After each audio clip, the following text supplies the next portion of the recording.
Bersyukur final ASEAN Cup U23 2025 dilengkapi VAR, media Vietnam tuduh timnas U23 Indonesia hobi main kasar. Sebut striker timnas U23 Indonesia bukan ancaman, tidak terlalu bagus. Striker Vietnam tidak takut teror supporter timnas U23 Indonesia di SUGBK.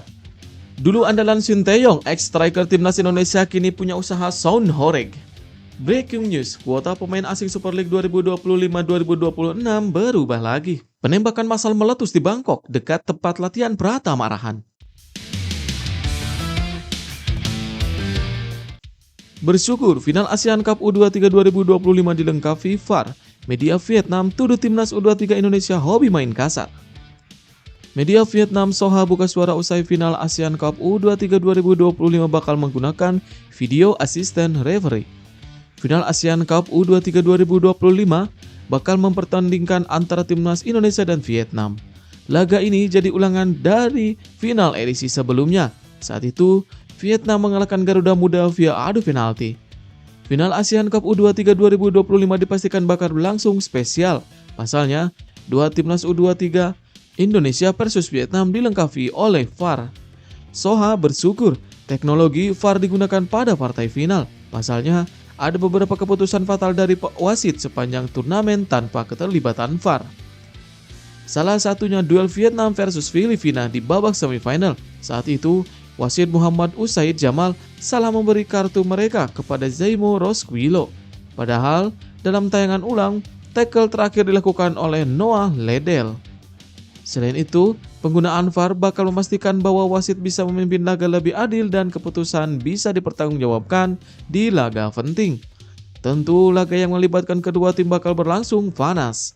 Pasalnya, baik timnas U23 Indonesia dan Vietnam dikenal sebagai rivalitas cukup intens di kancah sepak bola Asia Tenggara.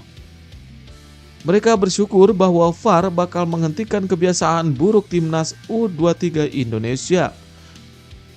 Khususnya penerapan VAR dinilai sangat baik untuk tim U23 Vietnam, tulis Soha. Mengingat timnas U23 Indonesia adalah tim tuan rumah dan memiliki tradisi bermain curang. Dengan penerapan VAR, timnas U23 Indonesia tidak akan bisa bermain terlalu kasar dan menghindari kartu, serta sulit untuk bersikap biasa. Lanjutnya,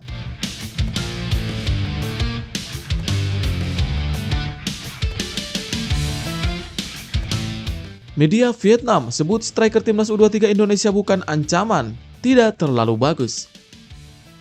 Striker timnas U23 Indonesia akan jadi tumpuan di lini depan jelang melawan Vietnam. Jens datang dengan koleksi 7 gol sejak babak penyisihan grup ASEAN Cup U23 2025. Namun dalam beberapa momen striker muda ini cukup sulit dalam mencari gol seperti saat melawan Filipina dan Malaysia. Media asal Vietnam, Mong Labrus, memberikan sorotan khusus untuk Jens Rapen. Mereka menilai bahwa striker Indonesia tersebut memiliki masalah kebugaran yang fatal. Ini yang membuat dia gagal mendapatkan gol meski jadi andalan di lini depan. Postur yang ideal membuat dia bisa bermain apik memanfaatkan peluang yang ada. Jens Rapen sedang mengalami masalah fisik sehingga perlu waktu untuk mengevaluasi peluangnya bermain. Bisa dibilang, ia merupakan salah satu penyerang yang memiliki harapan besar bagi timnas U23 Indonesia, tulis laporan Bongda Plus. Pemain asal Bali United ini memang cukup berbahaya terutama terkait naluri mencetak golnya. Namun, ini hanya terlihat maksimal saat melawan Brunei Darussalam. Bongda Plus menyebut bahwa Jens bukan sosok striker yang berbahaya bagi Vietnam. Namun, Golden Star harus tetap waspada saat sang pemain berada di kotak penalti. Menurutnya, kesalahan kecil yang terjadi akan membuat Jens bisa saja membuat mereka pulang dengan tangan kosong.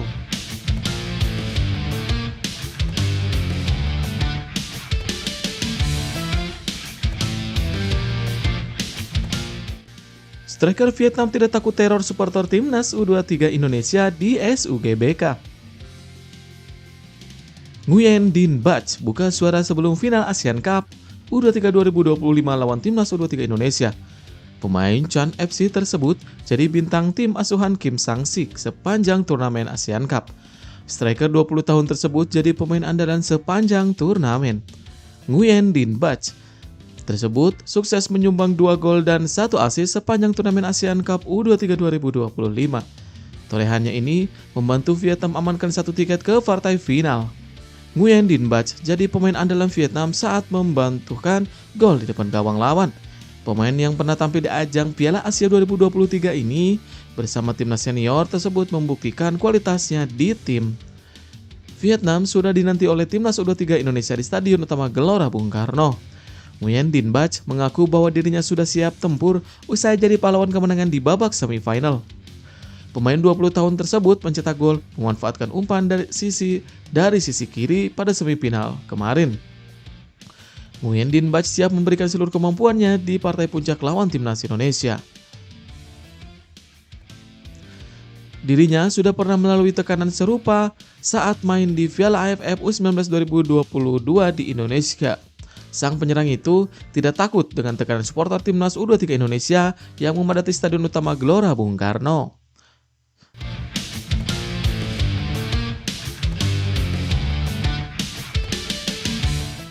Media Vietnam ungkap 2 kekuatan rahasia timnas U23 Indonesia, apa katanya? Sejak babak penyisihan grup aksi timnas U23 Indonesia sebarkan cukup solid dan sukses mengalahkan Thailand di babak semifinal. Selain itu, Kieran Van der Buyt cukup cerdik dalam menemukan komposisi terbaik untuk timnya, termasuk memaksimalkan beberapa pemain kunci. Tentunya, dalam beberapa kondisi perlu pendekatan beberapa dengan tujuan untuk memberikan kemenangan untuk Garuda Muda. Media asal Vietnam T-Tau 247 menilai ada kekuatan utama milik timnas U23 Indonesia. Pertama, ada Robby Darwish yang memiliki kemampuan lemparan ke dalam mematikan. Aksi Robby Darwish sukses membawa Garuda Muda menang atas Filipina di laga fase grup. Pemain belakang Vietnam tidak boleh panik saat Robby melakukan aksinya. Menurutnya, ini jadi momen penting agar mereka tidak kebobolan dan tumbang di laga final nanti. Selanjutnya, menurut media Vietnam ada eksperimen taktik yang akan dilakukan Gerald. Pasalnya, salah satu dengan mendorong bek timnas U23 Indonesia ikut membantu dalam serangan. Ini akan membuat jumlah pemain Indonesia lebih banyak agar bisa menang dalam duel di lapangan. Pemain Garuda Muda yang bisa bertugas multiposisi membuat ancaman akan datang dengan tiba-tiba kepada timnas Vietnam.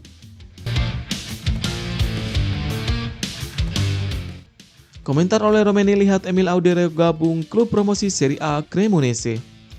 Bergabungnya kiper timnas Indonesia Emil ke klub promosi Serie A Italia Cremonese mendapat tanggapan dari Romeni. Cremonese ialah klub promosi Serie A. Mereka mengumumkan bergabungnya kiper timnas Indonesia Emil Audero ke klub promosi Serie A Italia Cremonese mendapat tanggapan dari Romeni. Emil Audero bergabung ke Cremonese secara pinjaman dari klub Serie A. Peminjaman kiper kelahiran Mataram itu berakhir pada 30 Juni 2026. Itu artinya Emil Audero akan bersama Cremonese 1 musim ke depan. Bergabungnya Emil Audero mendapat reaksi dari rekan setim di timnas Indonesia Romeni. Romeni memberikan komentar dalam unggahan Instagram Cremonese terkait bergabungnya Emil Audero.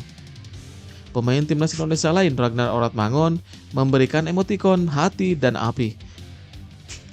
Asisten pelatih timnas Indonesia Denny Lanjat pun menyematkan emotikon. Sebelumnya, Emil Audero menjalani masa peminjaman ke klub Serie B Palermo. Ia pernah memperkuat 2 klub raksasa Italia, Inter Milan dan Juventus.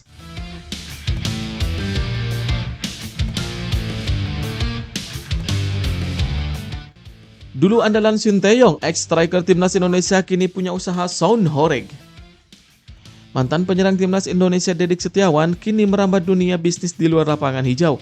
Pemain yang sempat menjadi andalan Sinteyong itu diketahui sedang menekuni usaha di bidang sound system hiburan atau yang lebih dikenal dengan sebutan Sound Horeg.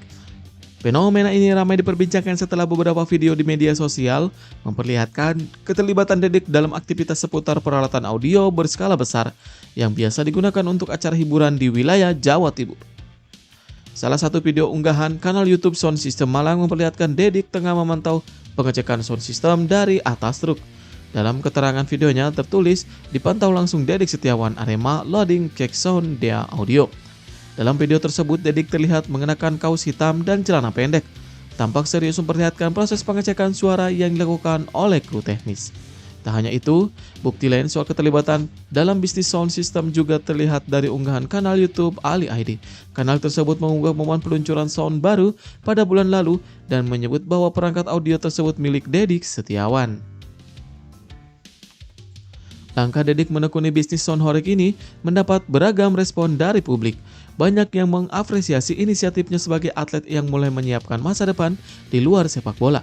Di sisi lain, juga ada yang menyayangkan mengingat sound horeg ramai mendapatkan tentangan.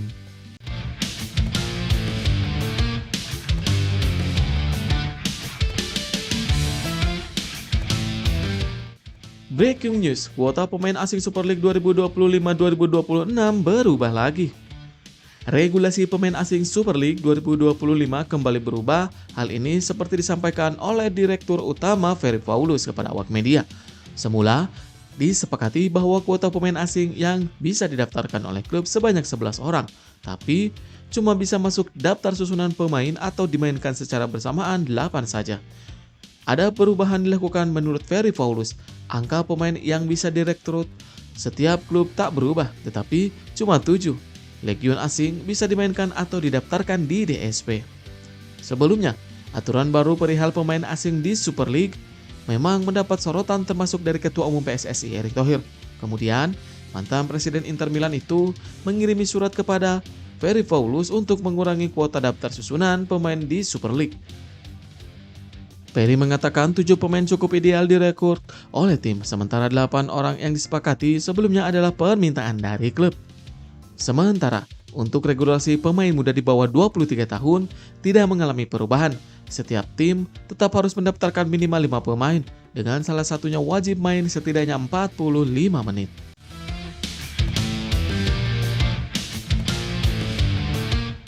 Foto bareng Calvin Perdong, apakah Justin Hubner gabung NEC Nijmegen? Muncul teka-teki soal klub baru Justin Hubner usai dirinya berfoto bareng Calvin Perdong. Apakah ia akan menyusul ke NEC Nijmegen? Justin Hubner merupakan salah satu pemain yang berstatus bebas transfer usai kontraknya berakhir dengan Wolves U21. Sempat muncul kabar bahwa bek berusia 21 tahun ini akan bermain di Super League.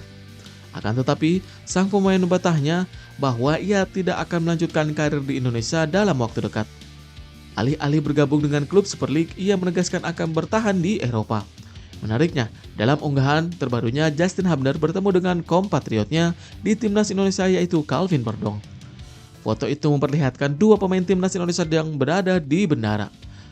Momen tersebut lantas menjadi tanda tanya besar. Apakah Justin Hubner akan menyusul Calvin Perdong bermain di NEC Nijmegen?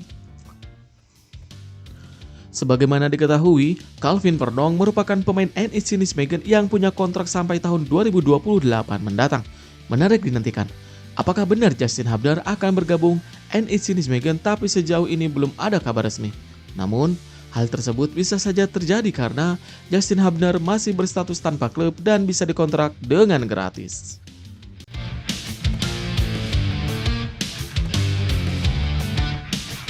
Penembakan massal meletus di Bangkok dekat tempat latihan Pratama Arhan. Insiden penembakan massal yang mengejutkan publik terjadi di Bangkok, ibu kota Thailand pada Senin 28 Juli 2025. Lokasinya dekat dengan markas Bangkok United, klub Pratama Arhan di Thailand. Dikutip dari Strisa TV, peristiwa tragis tersebut berlangsung di sebuah pasar makanan segar yang dikenal ramai dikunjungi warga setempat maupun wisatawan. Dalam insiden tersebut, penembakan massal Bangkok seperti dilaporkan sejumlah media internasional menewaskan 4 orang. Otoritas keamanan Thailand masih menyelidiki motif di balik penembakan massal Bangkok yang menimbulkan kepanikan di kawasan Bang Sue yang berjarak 32 km dari Stadion Thammasat Stadium markas Bangkok United. Wakil Kepala Polisi Distrik Bang Sue, Bangkok, Warpak Sukhathai menyatakan bahwa terjadinya ini dikategorikan sebagai penembakan massal.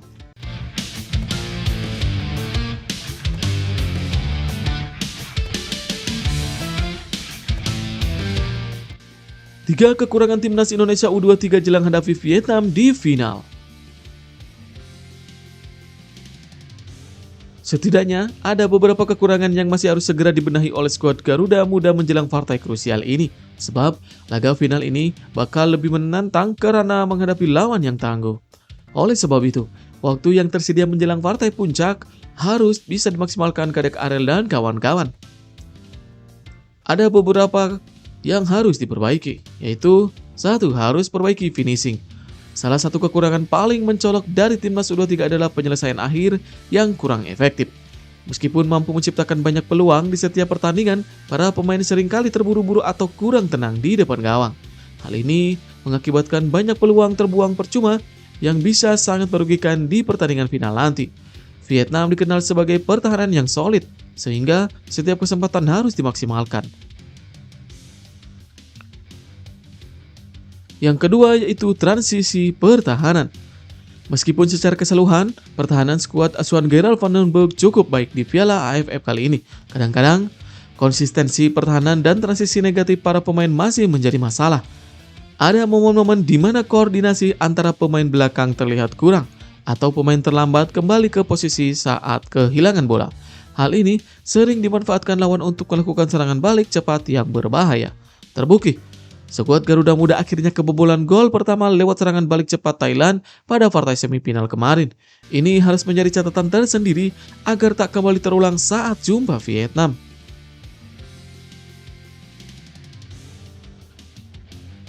Lalu, kekurangan yang ketiga yaitu terpancing emosi.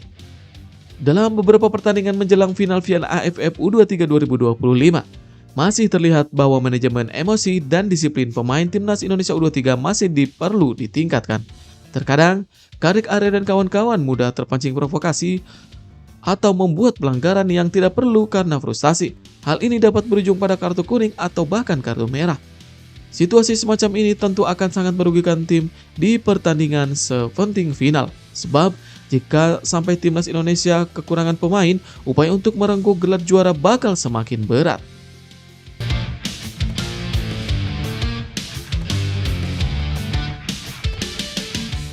Demi harga diri, timnas U23 Indonesia siap main keras lawan Vietnam. Ketua Umum PSSI Erick Thohir optimis timnas U23 Indonesia siap ladeni permainan keras Vietnam. Kedua tim akan bertarung pada babak final. Dari rekor pertemuan kedua tim, laga selalu berjalan ketat karena rivalitas dua kekuatan Asia Tenggara tersebut. Hal ini yang kadang membuat pertandingan berjalan keras karena semua pemain ingin membawa kemenangan. Kondisi tersebut juga terjadi pada final musim 2023 lalu. Erick Thohir menyadari bahwa Vietnam berpeluang kembali bermain keras. Ini yang membuat Garuda Muda harus waspada karena mereka mengincar kemenangan. Perlu persiapan yang matang, terutama dari aspek mental untuk pertemuan di partai final nanti. Garuda Muda tentu akan datang dengan kepercayaan diri tinggi. Mereka siap memberikan segalanya, termasuk tidak gentar saat lawan memberikan permainan yang keras. Menurutnya, mereka memiliki kualitas dan sudah saatnya membuktikan diri. Apalagi, puluhan ribu supporter akan hadir dan memberikan dukungan. Erick Thohir menambahkan, saat lawan bermain keras, mereka juga tetap harus fokus. Misi utama tentu adalah mendapatkan kemenangan dan bisa menjadi juara. Namun, Garuda Muda juga harus menjadi sportivitas dan tidak secara sengaja membuat lawan cedera. Ini yang harus ditanamkan kepada semua pemain agar tetap berani dan bertanggung jawab.